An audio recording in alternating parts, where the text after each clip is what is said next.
Okay, let's just launch into this. We talked to you many years ago about the vision you had. This is the reality. Has it aligned with the vision? It's exceeded the vision. I was excited about everything that I thought we would be able to create, but when you actually walk in and see the surroundings, the condominiums on one side and the apartments on the other, the swimming pool in center field, this massive scoreboard, it just has it's overwhelming. So again, I kind of drew this up in my mind conceptually, but to actually see it in reality is a different thing, and it exceeds expectations. There was so much talk in the beginning about money and how this stadium would be financed and how much money you were putting in. Explain where we stand with budget and on-time construction. Budget, we're on budget, and with regards to time, we finished ahead of time. The team at Denard, all credit goes to them.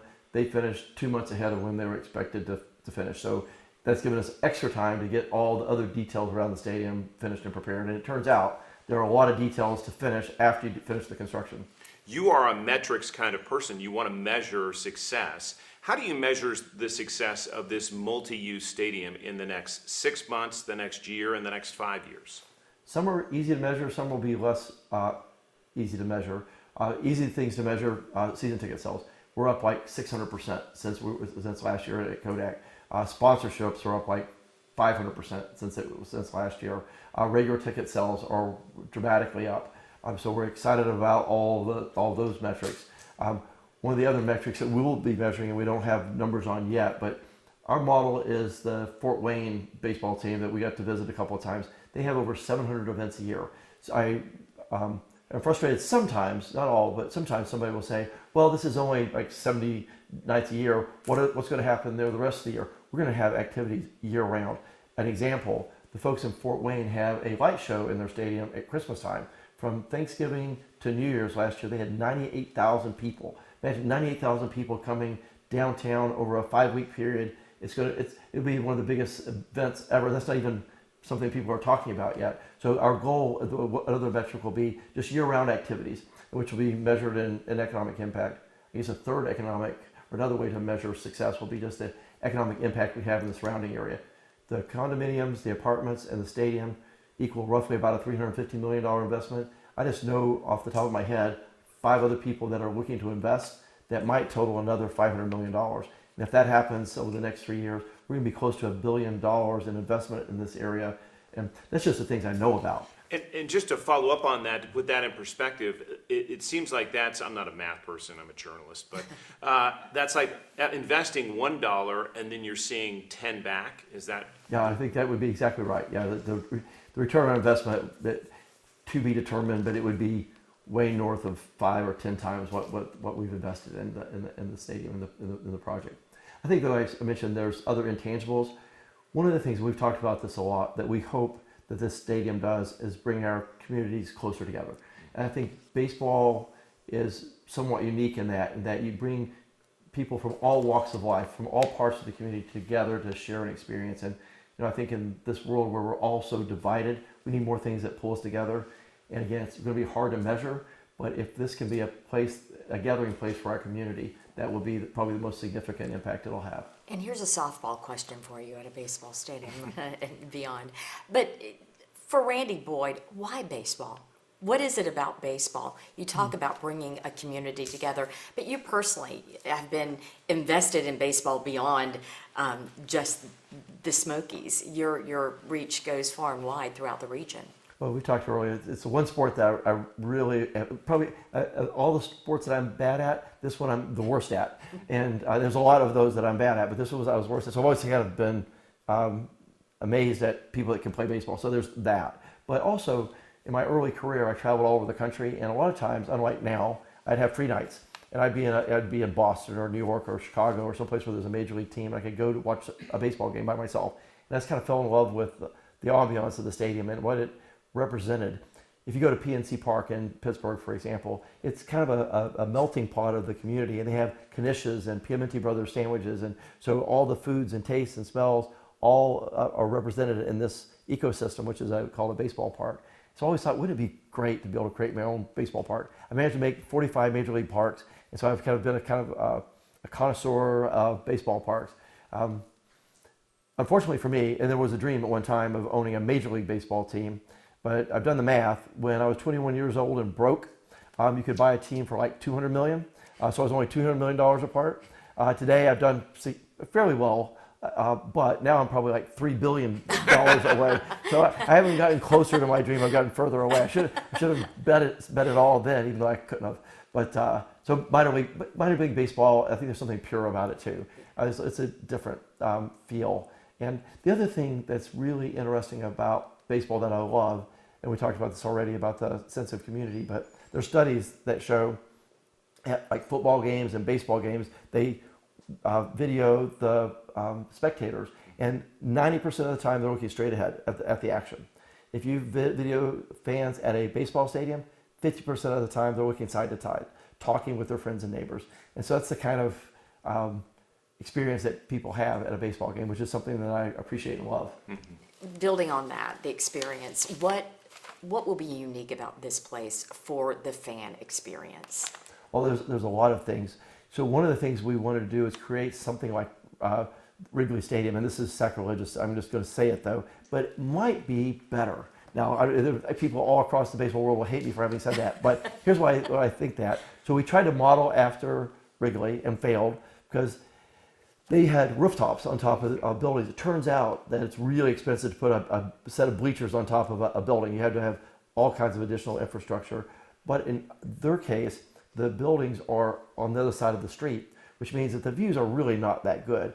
At our stadium, we're actually building the condominiums and the apartments attached to the stadium. So it's much closer. It has this incredible vibe with all the community surrounding it. So that's different. Having a swimming pool in center field is unique.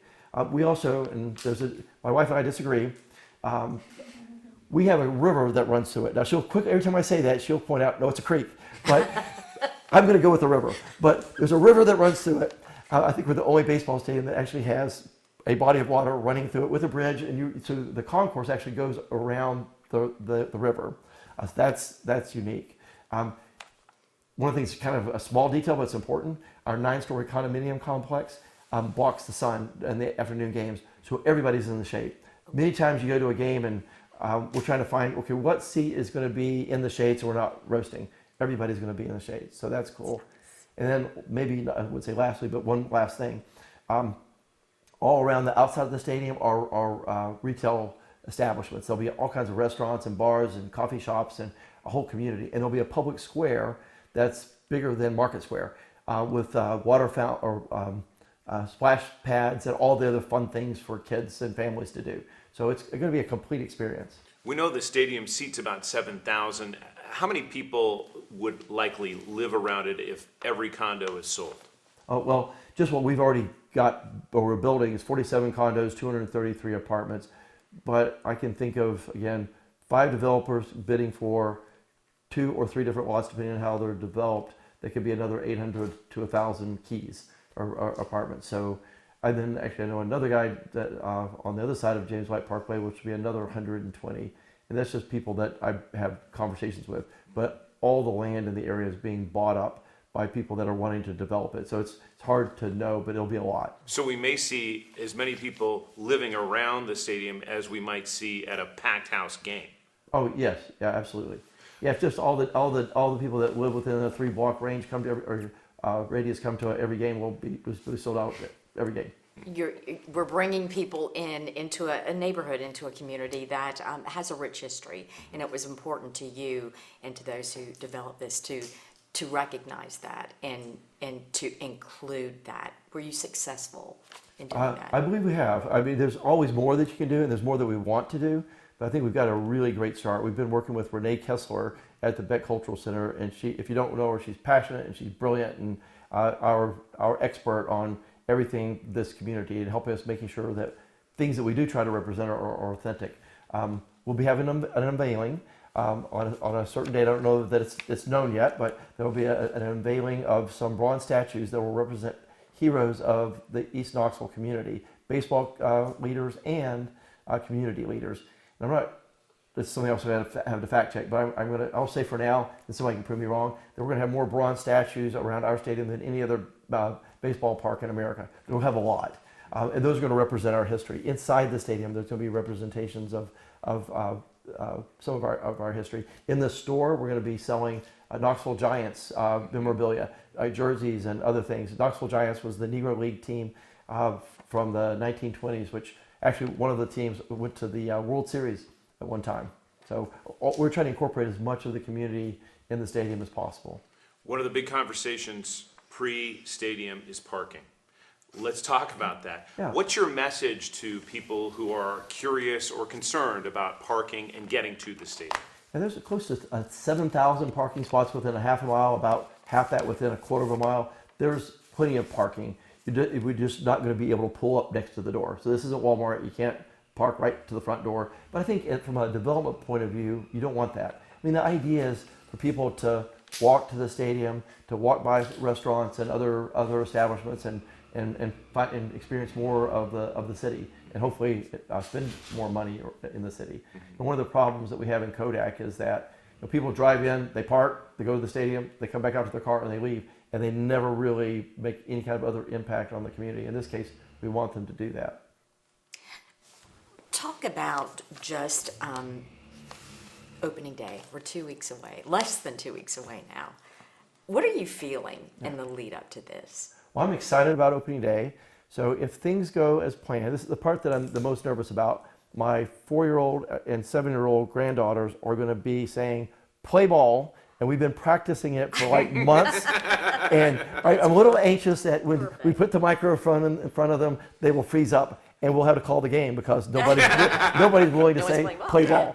But hopefully if that goes okay, I think the thing I'm just excited about is just having a celebration with everybody. We've all kind of been, it's not just my dream, it's so many people's dreams. I've talked to hundreds, maybe thousands of people that say, I wish Bill Myers had never left, and we miss it, and we're so happy to have baseball back in Knoxville. So it's just an opportunity to celebrate with everybody that's excited about having baseball back in Knoxville. Are you throwing out the first pitch? No. Can you tell us who is? Yeah. Two reasons. One, there's a lot of other honorees that should have the right to throw it out, and so I'm happy to let them have that honor. And there'll probably be something that you learn in baseball, that there's not just one first pitch. There can be like 10 first pitches, but there will be several first pitches thrown out by people that you could probably guess, people that are leaders in our community that help make this happen.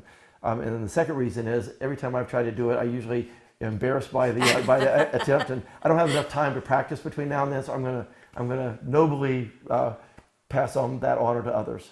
You know, you talked about you're a stadium connoisseur. You've gone to these stadiums. Is this going to be one of those stadiums that you think will be the model for other stadiums to come? Yeah, I think so. I believe, I'm convinced that we'll have the best minor league stadium, at least this year. Now, every year somebody comes up with something new. Chattanooga is coming up with a really cool new stadium they'll have in 2026, but at this moment in time, we have the best minor league stadium in the country. And it has a lot of unique, as we've talked about, a lot of unique amenities that maybe others will try to replicate, but not everybody can. Not everybody's going to be able to have a river running through their stadium, for example. What's the one thing, Robin asked this, but just to reiterate, when somebody walks into the stadium, experiences it, and then walks out, what feelings do you hope they walk away with? I hope they have a sense of pride in their community, a place that they feel like they can show to their friends and neighbors and people that come to visit, something that can be a show place for Knoxville. What was the biggest challenge in making this come to fruition, and what was the biggest win, if you will? Well, I think the biggest challenge would have probably been some members of the community that were worried that it wouldn't bring benefit to them. And I think one of the exciting parts was when we've been able to demonstrate through our commitment to the history of the community, to being able to provide jobs to people in the community, that it is going to be a positive impact to them. And the biggest win? Oh, when we beat the Chattanooga Lookouts on April 15th. Yeah. Literally and figuratively. Randy, thank you so much for your time. Thank you. Appreciate you guys. I do have one quick. Oh yeah, sorry. Can you tell us where are your favorite spots in the stadium? So my favorite spots in the stadium are, I still don't know. I know we've got a condo. It changes every time you walk in. Every time I go, it's great. There's really not a bad seat because you got something interesting to look at from wherever you're at. We rented an apartment because our condo won't be ready in the Yardley Flats. This is ABC's always be closing. Yardley Flats, coolest apartment site in America. The view from the apartment looking down at the stadium is incredible. But I've also got a chance to look at the stadium from the condominium. And ours is 9 stories, but it's arguable if 4 stories or 9 stories is a better view. But you're looking straight down at home plate and at the pitcher's mound. And again, I've been to 45 major league stadiums, walked every inch of them, and I've never seen a view like that into a baseball stadium. So it's incredibly cool views from the apartments and the condos. But throughout the stadium, again, you're never in the sun. You've got interesting views in every direction. And you've got places where if you're really not interested in baseball, you can still have fun. One of the things I was always surprised at, I go to the Nashville Sounds game. They would have this bar that in the right field they call the Sound. I forget. Anyways, they have this bar in the outfield, and it's got cornhole and ping pong and putt. And I remember seeing that the first time, thinking, how do you play cornhole and watch a baseball game? Like, oh, that's not really the idea. People are paying $15 to a cover charge for this big outdoor party with 7,000 of their friends. And so there'll be a lot of that as well.